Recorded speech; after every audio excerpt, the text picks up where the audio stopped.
Welcome to GS knowledge. उम्मीद करता हूँ आप अच्छे होंगे। बहुत दिन हो गया वीडियो डाले हुए। आज आइए मैं एक ऐसे टॉपिक के साथ आपके साथ शेयर करने जा रहा हूँ जो भारत का इतिहास बदल रहा है। अब भारत का इतिहास किस तरह बदल रहा है, तो आइए मैं उस नाम के बारे में सबसे पहले आपको परिचय दे दूँ कि वो नाम कौन सा है जो भारत का इतिहास बदल रहा है। और किस क्षेत्र में इतिहास बदल रहा है, तो भारत के सबसे ऊंचे पद यानी द प्रेसिडेंट ऑफ इंडिया, सबसे ऊंचे पद राष्ट्रपति जी के इतिहास के संदर्भ में इतिहास बदल रहा है। तो ऐसा बात है कि जो भारत का इतिहास बदल रहा है राष्ट्रपति के संदर्भ में, तो आइए मैं उस इतिहास की बात करूं। तो द्रौपदी मुर्मू ये एक महिला, ये एक साधारण सी महिला जो उड़ीसा स्टेट से आती है और जिस जिले से आती हैं उस जिले का नाम है मयूरभंज डिस्ट्रिक्ट। एक सामान्य परिवार से जो पहली भारत की आदिवासी राष्ट्रपति होंगी और दूसरी महिला उम्मीदवार की राष्ट्रपति होंगी। आप अंदाजा लगा सकते हैं कि भारत के वो इतिहास जो दुनिया का सबसे largest democracy of the world है उसकी वो हेड रहेंगी। यानी भारत का कॉन्स्टिट्यूशन अब 5 सालों के लिए उनके हाथों में होगा। तो आप ये अंदाजा लगा सकते हैं कि भारत के इतिहास के लिए द्रौपदी मुर्मू का कितना बड़ा मान और सम्मान है।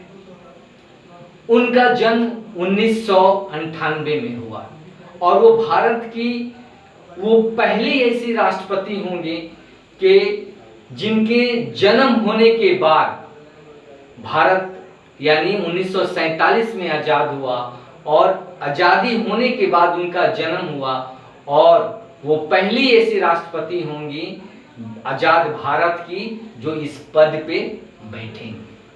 तो है ना इतिहास की बात। तो आइए थोड़ी सी उनकी बैकग्राउंड के बारे में हम लोग जानें। द्रौपदी मुर्मू वो 15वीं राष्ट्रपति होंगी और उनके अगेंस्ट में यशवंत सिन्हा जी थे। कौन थे? यशवंत सिन्हा।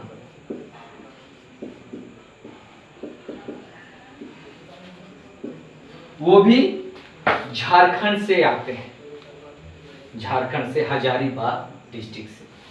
अपने प्रतिद्वंदित को इन्होंने बहुत आसानी से हरा दिया और 25 जुलाई को ये भारत का इतिहास बदलने के लिए द्रौपदी मुर्मू तैयार है।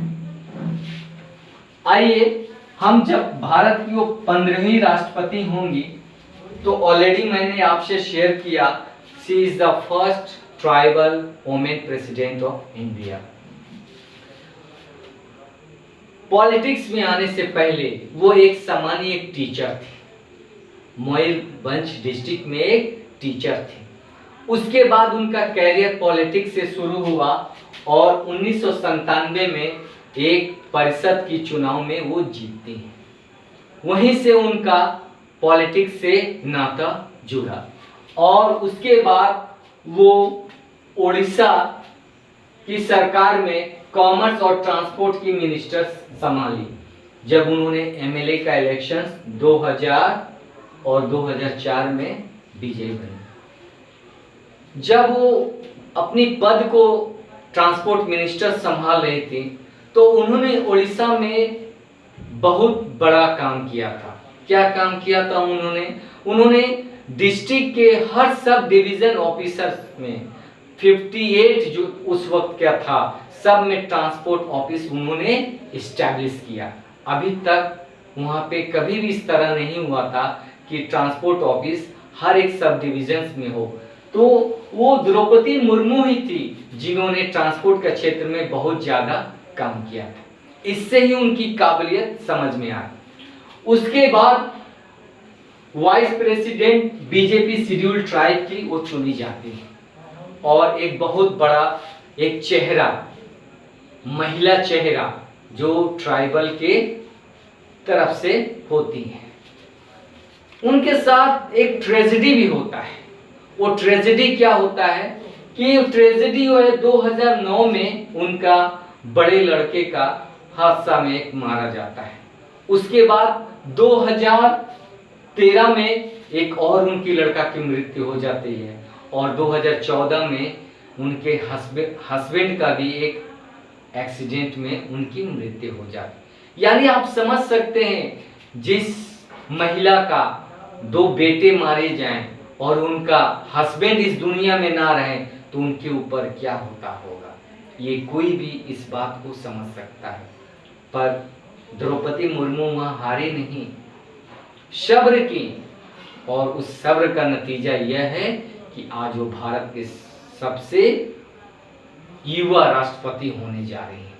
इससे पहले युवा राष्ट्रपति का रिकॉर्ड नीलम संजीवी जी का था, सबसे कम उम्र का। अब वो नाम द्रौपदी मुर्मू जी का होगा।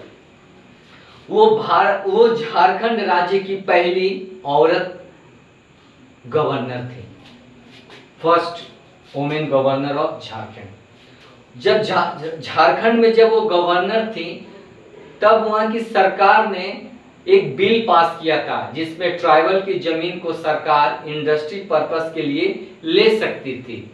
लेकिन जब वो बिल उनके पास साइन करने के लिए गया तो उस बिल को उन्होंने कहा कि मुझे एक्सप्लेनेशन दीजिए कि ट्राइबल की आपको राइट को किस तरह प्रोटेक्शन कीजिएगा, किस तरह सुरक्षा कीजिएगा। तो इस काम के लिए उनकी पूरे हिंदुस्तान में सराहना किया गया और यही काबिलियत है कि बीजेपी पार्टी ने द्रौपदी मुर्मू का महिला उम्मीदवार राष्ट्रपति के लिए बनाया था। समझ रहे हैं ना। और आज वो विजयी हो गई हैं और वो भारत की 15वीं राष्ट्रपति की पद की शपथ ग्रहण लेंगी और इस तरह महिला का क्षेत्र में एक बहुत बड़ा उपलब्धि है। भारत जब अपनी आज़ादी का 75th इंडिपेंडेंस डे सेलिब्रेट कर रहा होगा, उसी वक्त भारत के इतिहास में सबसे पहली ट्राइबल वुमेन की प्रेसिडेंट भी होगी। मैं उम्मीद करता हूं मेरा वीडियो आपको पसंद आया होगा। आप खूब देखें और अपने दोस्तों को, करीबियों को शेयर करें। Thank you.